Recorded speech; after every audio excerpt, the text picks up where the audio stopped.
With Lucky Land Slots, you can get lucky just about anywhere. Dearly beloved, we are gathered here today to... Has anyone seen the bride and groom? Sorry, we're here. We were getting lucky in the limo and we lost track of time. No, Lucky Land Casino, with cash prizes that add up quicker than a guest registry. In that case, I pronounce you lucky. Play for free at LuckyLandSlots.com. Daily bonuses are waiting. No purchase necessary. Void where prohibited by law. 18+. Terms and conditions apply. See website for details.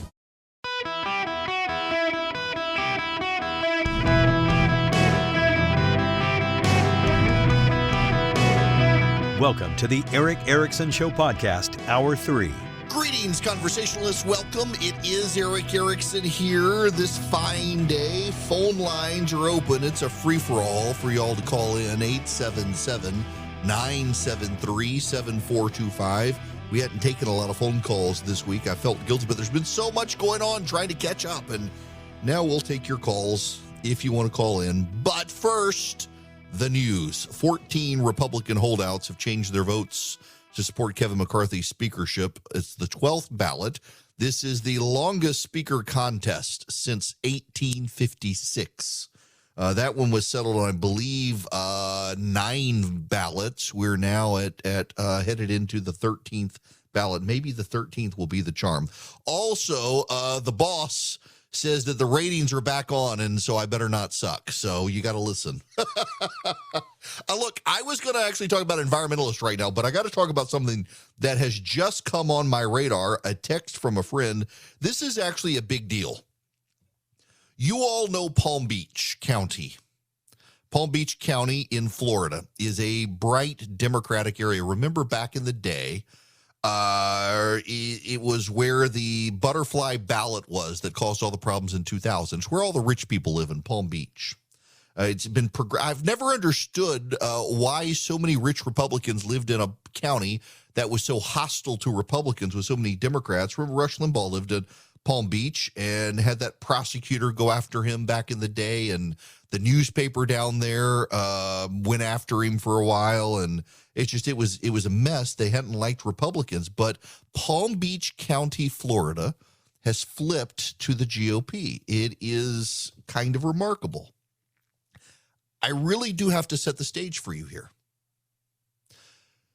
When I got married in the year 2000, which, by the way, is a very smart. If y'all can hold out until I don't know, the year 3000 to get married, it becomes very, very easy. I mean, get married in like the year 2100 if you want.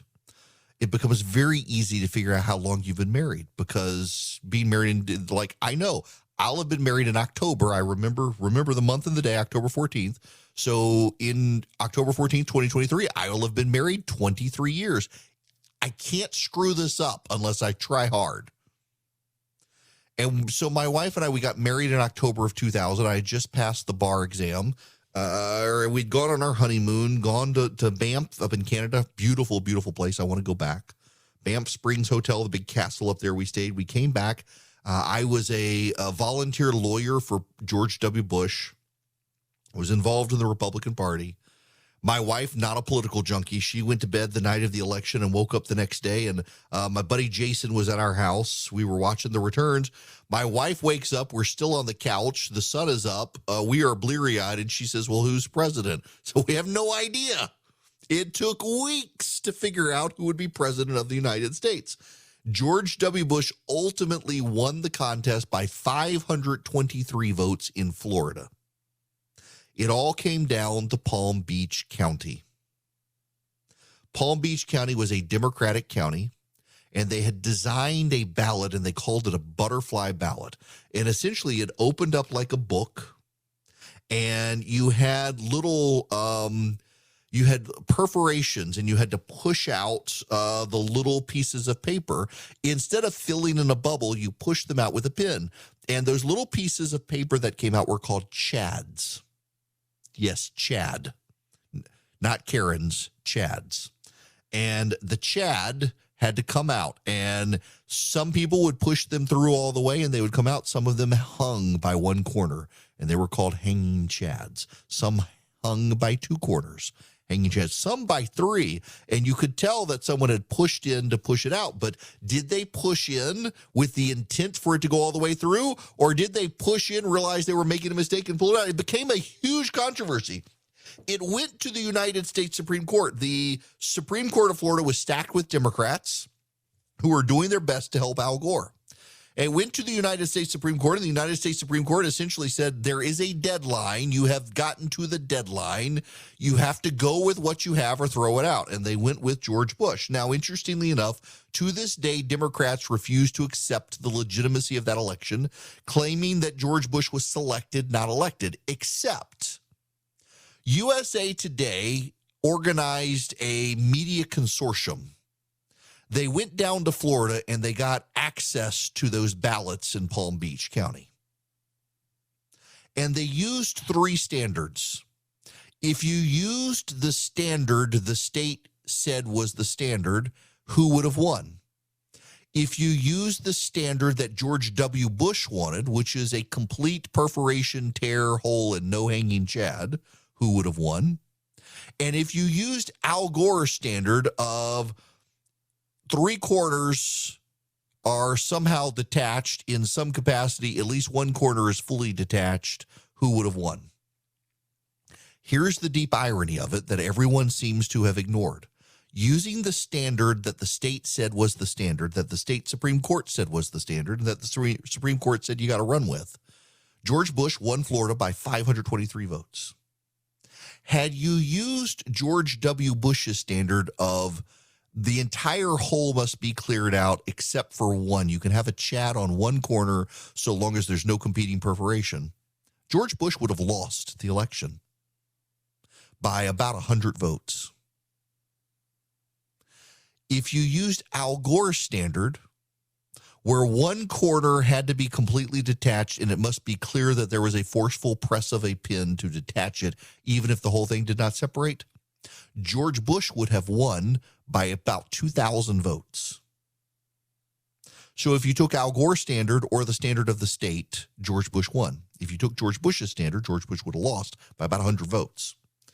So the media consortium concluded that actually, yes, George Bush did win Florida by 523 votes in Palm Beach County and was lawfully elected president of the United States by virtue of the Electoral College. But Palm Beach forced the nation to move to electronic balloting. The entire rush to electronic ballots and digital ballots came because of that disastrous election in Palm Beach County with a poorly designed ballot. And the Palm Beach County commissioners were all Democrats. And Palm Beach, after that, became even more Democratic. Debbie Wasserman Schultz is from down there, among others. It's a very Democratic area until now. Palm Beach County, which overwhelmingly went against Ron DeSantis for, Andrew what's-his-face, 4 years ago, went for Ron DeSantis this time. Ron DeSantis won Palm Beach County. And now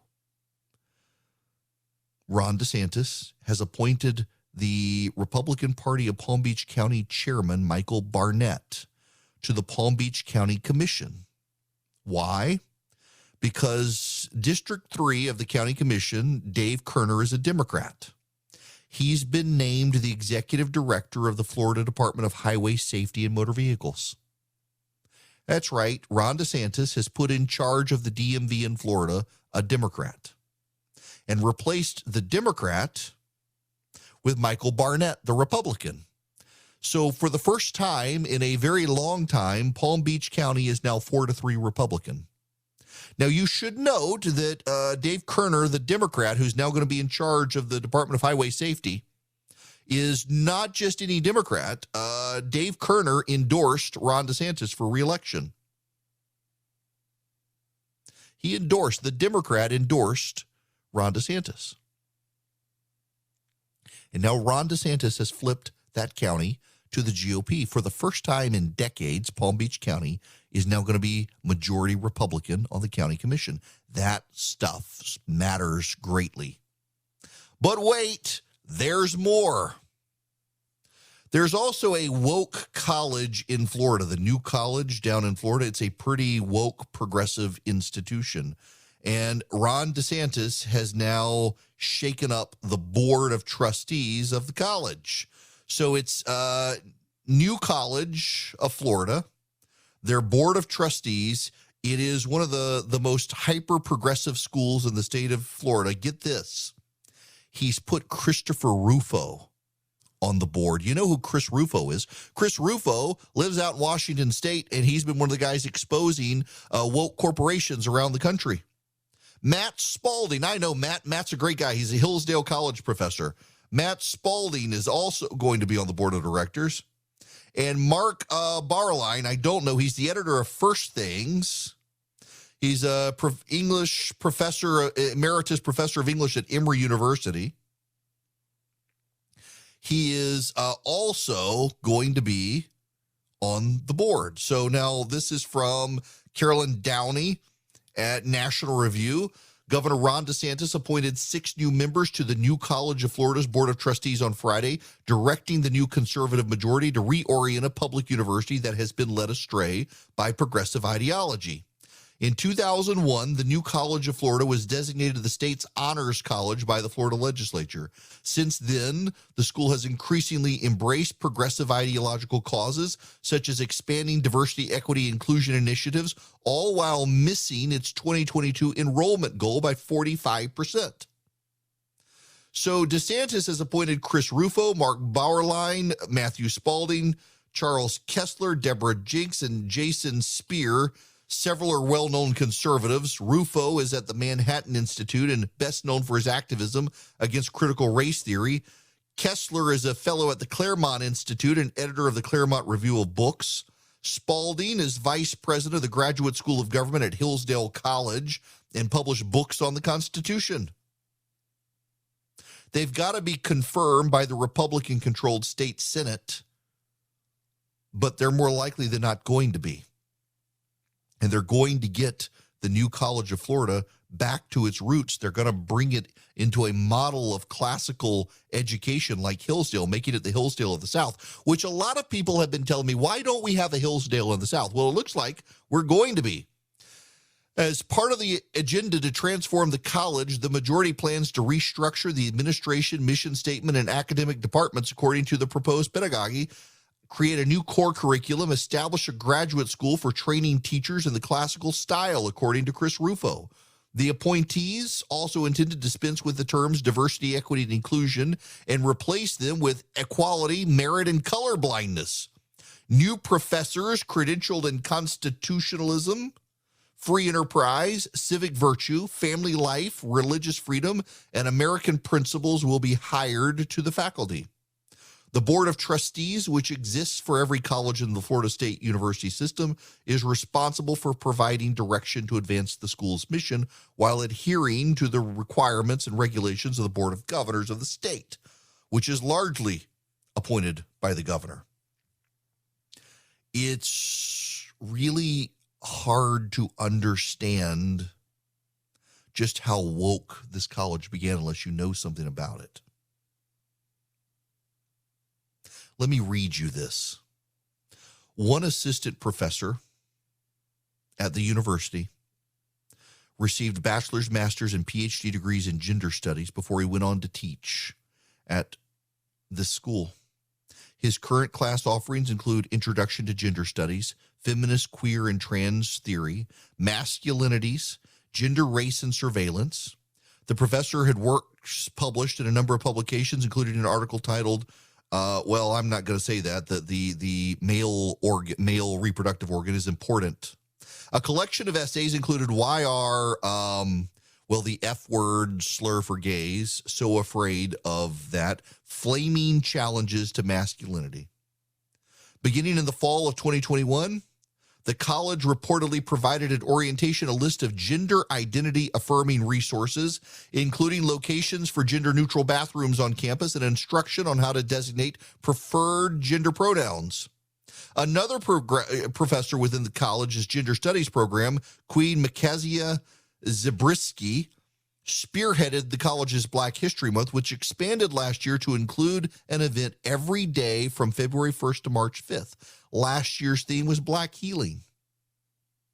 In addition to other state schools, the college could face scrutiny soon over expenditures on DEI and critical race theory. Ron DeSantis is fighting back using the tools of the administrative state. Good for him for doing this. In 24 hours now, in just 24 hours, Ron DeSantis has packed a board of a very woke college full of conservatives and flipped the 2-decade-long Democratic control of Palm Beach County on its head, and it's now a Republican county. There are a lot of people who have said nobody can do anything like this, the federal government or the state government. Nobody can fight this fight. This guy's putting points on the board, and everybody needs to at least pay attention. The weather outside might be frightful, but in your bed, you've got super soft Boll and Branch sheets to sleep under. They'll keep you comfortable. They're just the perfect weight. Summer, winter, fall, spring, the perfect weight, and they get softer every wash. And right now, with the weather so cold outside, you want to just be snuggled up inside. They're the perfect sheets under which you and your loved one can snuggle. And right now, you can get 15% off your first set of sheets when you use promo code ERIC at bollandbranch.com. That's Boll and Branch, BOLLAND branch.com. The promo code is ERIC, ERICK. Boll and Branch sheets are the perfect 100% organic cotton threads that get softer every wash. Not only do they get softer every wash, but the drape across your body is just perfect. I really enjoy mine. We've got them now on multiple beds in the house. We've just kept buying them because they're so soft. And every wash, they get softer. And right now, get 15% off your first set of sheets when you use promo code ERIC, ERICK, at bollandbranch.com. That's Boll and Branch, BOLLAND branch.com. The promo code ERIC. All right. Welcome. It's Eric Erickson here. I'm going to take a phone call, 877-973-7425. Eddie, you're going to be up next. Welcome. Hey, Eric. How you doing, buddy? Good. How are you? I'm doing great. I just wanted to respond. Earlier in the show, you were talking about the British guy formerly known as Prince, a Prince. And just reminds me of the days when, I was young and my brother had three brothers, had an older brother that decided to go up for the wrestling team and used me as his reluctant partner. And at least once on a trip to Florida, the parents were sitting around a table, with an umbrella, smoking cigars, cigarettes, and drinking. And my brother decided to see how long he could hold me underwater. And when I fought and got out of it, I went and, told my parents, I told my mom that my brother was trying to drown me, and her response was, "Go tell him I said to stop." And it, just makes you a better person when you deal with your own. Look, I mean, you could go write a tell-all book now and maybe make some money cashing in on the sordid stories of your family, which may or may not be true. In all seriousness, so apparently one of the claims here is that we're talking about Prince William and Prince Harry, that William apparently shoved Harry to the floor. The kid who, in an interview one time in Afghanistan, heard gunshots behind him, cut off the interview, grabbed his gun, and ran to kill the Taliban. Right. Somehow couldn't handle his brother. But what's so funny about it is he says that Williams caused him to fall over and smash the dog's bowl, except pictures have now come out of the dog's bowl at the time, and it was metal. So how do you smash? There's something really just deeply disturbing about this willingness to do this. Somebody else pointed out that he talks about having a therapist on speed dial, and yet his wife was not allowed a therapist. Why couldn't he call his therapist if he had one on speed dial? None of it makes any sense, and sadly, I know too much about this stuff because I keep seeing people talking about all this on Twitter, and why are we obsessed about the lives of someone who would be a nobody but for the family he now wants to degrade? That's the frustrating part for me. Well, it's one way for him to make money, like you said, and I wish I could do it, and I'm sure you wish you could do it. I'm sure you had a sister or brother that picked on you, so... Oh, look, I had two older sisters who I would stab them with ballpoint pens because they were mean to me. That's right. Look, listen, Eddie, I appreciate the phone call. Have a good weekend. My oldest sister, when I was little, we lived out in rural Louisiana. My mom would have to go to the grocery store, and it'd be like a 30-minute drive.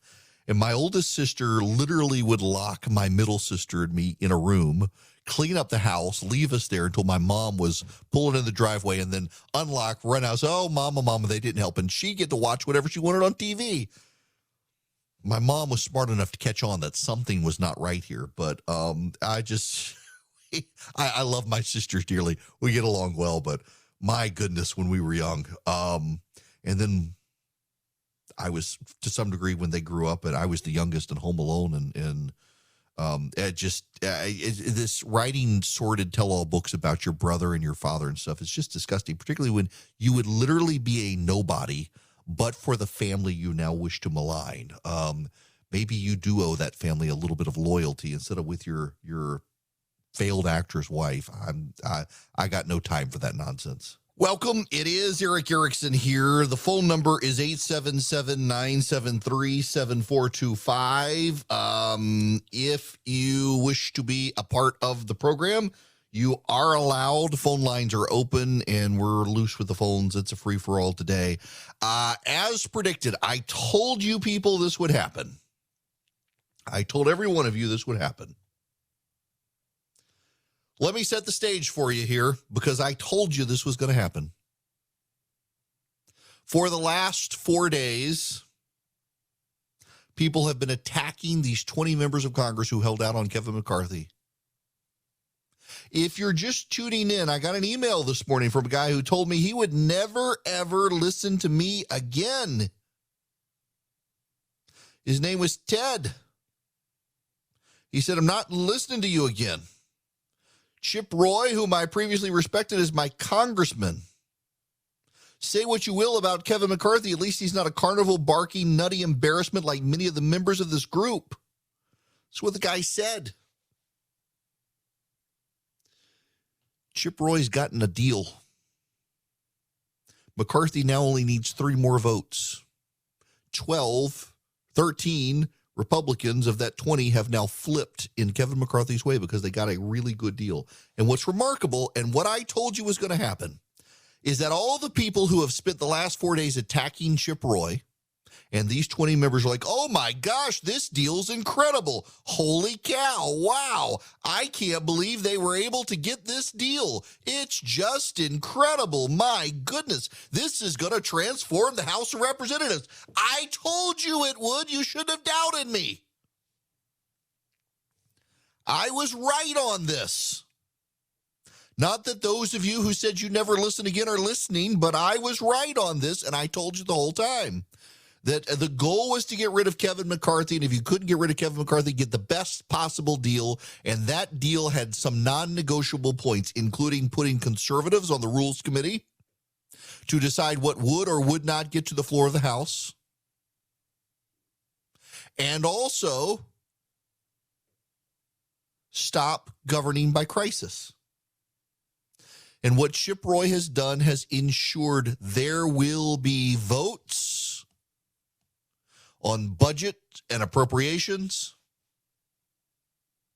There will be votes all the way to ensure that we have actual appropriations. There will be some defense cuts, $75 billion. I think that given the waste, fraud, and abuse of the Defense Department and the duplication of services, they can work around that. That's fine with me. I see some people hand-wringing, oh my gosh, it's terrible. Got to give the Defense Department all the money. This is a good proposal. This is a good deal.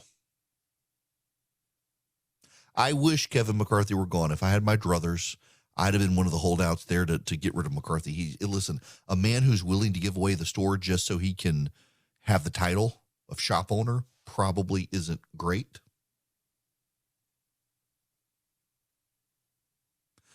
But concurrent with that, they got a good deal.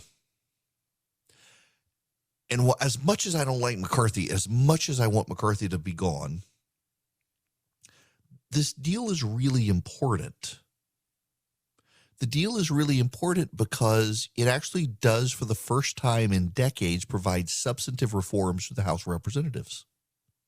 And these substantive reforms are necessary to get Congress to legislate as opposed to just be the carnival barkers people like my former listener, Ted, are complaining about. They get to be carnival barkers, Ted, and everyone else who's concerned about this, because they don't have to legislate. They wait for leadership to drop something, and then they vote for or against it. They don't have to think about it. They don't have to design it. They don't have to be involved in the process. They just wait for the leaders to hand it to them. And under this deal, they're going to have to legislate. They can't have time to carnival bark. They're going to have to legislate. And that, I think, is what matters most. They don't have a strategy, they said. They don't have demands, they said. They don't have an alternative speaker, they said. Well, all that's been proven the lie now. They had a strategy. They knew what they wanted, and they just won. There are now 7 holdouts. Andy Biggs, Lauren Boebert, Eli Crane, Matt Gaetz, Bob Good, Andy Harris, Matt Rosendale. McCarthy needs 3 of them to flip, and it looks like that's going to happen. It looks like he will be Speaker of the House, as much as I would prefer someone better. This is a really, really good deal, and Chip Roy deserves a lot of thanks. And a lot of those members of Congress who were attacking him and this gang of 20 will benefit from this deal. And that's the bottom line. 877-973-7425. I would be remiss if I didn't play this audio from my friend Scott Jennings on CNN. As a larger political matter, we've been analyzing the machinations inside the House. But for the Republicans, and as we look towards 2024, you know who, in some weird way, this all benefits is Ron DeSantis. Because part of the appeal of him, not part of Washington, not part of this chaos, not part of the drama, competence. And so if you're him and you're sitting out there and you're plotting your presidential campaign, and Washington just looks broken. Trump gets involved. He looks impotent. I mean, this whole thing, Republicans are going to possibly look at this and say, we have got to find somebody who's outside. There you go. DeSantis, look, I mean, he comes across as competent down in Florida. That matters. Now, I got to get to this other story here. Pete Buttigieg. I was surprised he went on Fox News, but he sat down with Brett Baer. Let me play you some of this interview. What do you say to people who ask, is it environmentally responsible to fly on private government jets when commercial options are available? Well, when we're making a decision about what kind of aircraft to use, we weigh a lot of things. That's one of the things we consider. So is saving taxpayers money. Now, I fly the majority of the time in economy class on an airliner, just like everybody else. In fact, I think I should say that again because, I'm not sure everybody has read past the headlines, but as you know, even this network's reporting has made clear that the majority of the time I travel on an airliner in economy class, just like everybody else. Economy. Listen. Let me explain something. There are a couple of things here. And again, I want to be intellectually honest in this. There are times when people in his position or others, it makes sense to fly private. It does. I have flown private a couple of times, and it really does spoil you. You can't appreciate when you're able to drive right up to the side of the plane, put your bags on the plane, someone drives your car away, you get on the plane, you take off. I had an opportunity last year, actually, with Priority Jet to go to Las Vegas. And we stayed up way too late gambling the night before and was able to call the pilots and say, hey, can we leave an hour later so we can just sleep a little bit longer? It's great. I know people who fly private regularly. I can't afford it. It's expensive. However, there are situations like, for example, let's just take the Priority Jet. Priority Jet's a company near me here in the Atlanta area. And you can fit people. They've got a Cessna. I forget the name of it. It's a jet. It's not a turboprop. It's an actual jet. It's got 8 seats on it. And if you fill up those 8 seats and everybody chips in, you're essentially, depending on where you're going, you're paying a first-class ticket, each of you, for where you're going. And so that, to a degree, like you and 7 of your other friends get together, so you fill up 8 seats and you're taking a trip to Miami for a football game or something. You're each paying $2,000, let's say, just hypothetically. I haven't done the math on what it works out to be, but it's like a first-class ticket on Delta to Miami. but you're on your plane on your schedule, and that can make sense. If you're Pete Buttigieg and you're in business and you're taking an entourage with you and you're flying on a Gulfstream somewhere and there are 15 seats on the plane, cost-benefit analysis, it may actually work for you to do it given the time. But that's not really what we're talking about here. Pete Buttigieg and his spouse decided to go to a sporting event in Europe, and they did so on a military flight. And this isn't the only time he's done this. And he's been repeatedly absent during crises that directly involve his department. And he's trying to laugh it all off and say, it doesn't really matter. Actually, it matters greatly. What I'm more intrigued by, though, is who's feeding the opposition?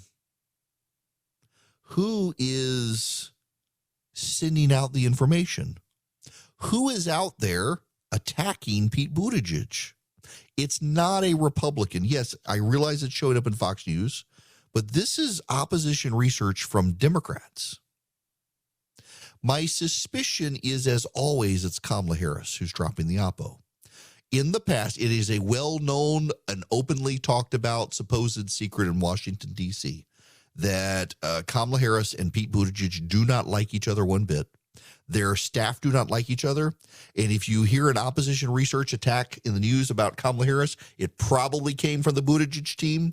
And if you hear an attack on Pete Buttigieg, it probably came from the Kamala Harris team. And this is something that sounds like an attack that Kamala Harris would use against Pete Buttigieg to make him out to be some level of elitist. The former Biden attack ad on Pete Buttigieg from the primary resurfaced as well. And that resurfaced, showing that the most Pete Buttigieg ever did, the greatest accomplishment in life Pete Buttigieg did, was streetlights in South Bend, Indiana. He hasn't really done much of anything. He hasn't amounted to much. He's kind of a shallow guy, and the left loves him because he's a diversity pick, being married and gay with kids. They love that level of diversity. They don't care about the accomplishments. They don't care about the resumes. He's kind of Kevin McCarthy, but even an emptier suit than Kevin McCarthy. He's not very accomplished. He's just been climbing a ladder, hoping to get up one more rung on the ladder. Kudos to him, though, for going on Fox News. But it is worth noting, we've had multiple crises involving the transportation department in this country, from airline shuts down in Southwest and other airline issues and strikes, transport issues, backups at ports, all of them involving Buttigieg, and he has missed every single one of them, which raises two questions. Is he dispensable? Why do we need him? But also, is the transportation department dispensable? Could we potentially consolidate just the transportation department? Do we need that? By the way, there's some breaking news happening. Another term of this deal has come out. Those of you who were mad at Chip Roy, mad at me for having his back, mad at the 20, listen to this. According to Kevin McCarthy, one of the in-writing terms of his deal, House Republicans will adopt a fiscal year 24 budget resolution that balances the budget within 10 years and includes long-term reforms to the budgeting process and mandatory spending programs, and caps fiscal year 24 discretionary spending at enacted fiscal year 22 levels or lower, which means there will be no increase in spending from the federal government. And with inflation over time, this balances the federal budget within 10 years. It's the first time we've had a balanced budget framework since the 1990s with Newt Gingrich in charge. And Newt Gingrich was blasting these 20, telling them they were just hostage takers and terrorists. And now they're going to get a balanced budget deal we haven't seen since the late 1990s, thanks to them being willing to do this hostage deal. Some of you people owe Chip Roy an apology. Not that I expect you to give it to him. But maybe instead of just calling us terrorists and clown car show, which I admit Matt Gaetz is, but maybe instead you should think, maybe they do actually have something. This isn't just a suicide mission. Maybe they are actually onto something. It's very funny now watching so many of the people who attacked Chip Roy and these 20 on social media now, like, this is a really good deal. Wonder what it took to get it. Well, it took them willing to take your slings, arrows, and barbs to get a balanced budget and spending cuts and the necessity of not governing by crisis. One of the groups that has been involved behind the scenes, Americans for Prosperity. This is a very good deal. And groups at Americans for Prosperity, they've got grassroots activists all over the country who have agitated for these sorts of changes. Americans for Prosperity is not a think tank in Washington. They don't just create white papers to try to massage Congress to do something. They actually go out into the states. They've built grassroots organizations in the states. They've got grassroots activists in the states. They teach you how to be a better grassroots activist. They teach you how to lobby your school board, your county commission, your state legislature, even Congress. They teach you how to make good arguments. They provide you the data to make persuasive arguments. They teach you how to do door knocking. You want to run for office? Sign up for AFP. You want to be a great activist? Sign up for AFP. You just want a better sense of how things work in Washington and the good ideas to advance in Washington? Sign up for AFP. You go to americansforprosperity.org/Eric. americansforprosperity.org/ERICK. You become one of their army of activists. You learn how to be a better activist. You learn how to go to your school board. You learn how to make arguments against the wokes. americansforprosperity.org/ERICK. Hello there. It is Eric Erickson here. The phone number is 877-973-7425. There is this may be the biggest news of the last decade. Pope Benedict XVI has just tweeted, the church calls this feast Epiphany, the appearance of the Godhead. We can truly say that this encounter with God in the form of a child is the epiphany of God's goodness, loving kindness for humanity. This is the biggest news of the day. Apparently, he's either still alive or you can tweet from the afterlife because they buried him yesterday. Someone needs to go, stop the preloaded tweets, please. He's dead now. No disrespect to my Catholic friends. His account is still tweeting tweets claiming to be from him. So, I don't know. This could be a miracle. Could be a miracle. My goodness gracious. All right. We got to move on to other things. So the EPA has decided it wants to fire up new rules against soot. It's finding new things to regulate, and soot is one of those things. Now, don't get me wrong. Soot, to a degree, needs to be regulated. However, we've already got regulations in the books, and what they're doing now is, you drive down the interstate sometimes and you see cars that are burning oil. They want to put in regulations on that, which essentially amount to taxes on poor people. I don't like driving behind a car that's burning oil. People clearly their car is burning oil and they're going to get it fixed. The idea that we need EPA regulations on this is kind of bizarre. Yet that's what they're doing. That's what they want to do. They want to come after you in your car if your car burns oil. They want to come after 18-wheelers that are running diesel and you see the black soot come out. This seems like overzealous regulation by environmentalists. Again, they continue to drag up costs and they're continuing to try to force poor people into cars they can't afford. At some point, you do have to recognize that environmentalists are engaging in a war against the poor, and they're driving up costs, and they think the government can subsidize all this, which it can't. Environmentalists really are not friends of the poor and the middle class. It's rich, white, woke people that the environmentalists are and want. They don't like people with large families. I played that audio earlier, Paul Ehrlich, who used to think the government should be able to prohibit you from having more than one kid. These people are kind of nuts, and I'm kind of over this. We need to shut down where the environmentalist movement is headed, because it is against poor and the middle class and going to drive up everybody's costs. And they've taken over the Biden administration, which is going to open an opportunity for a Republican in 2024. Judy was boring. Hello. Then Judy discovered ChumbaCasino.com. It's my little escape. Now Judy's the life of the party. Oh, baby, mama's bringing home the bacon. Whoa, take it easy, Judy. The Chumba life is for everybody. So go to ChumbaCasino.com and play over 100 casino-style games. Join today and play for free for your chance to redeem some serious prizes. ChumbaCasino.com. No purchase necessary. Void where prohibited by law. 18 plus terms and conditions apply. See website for details.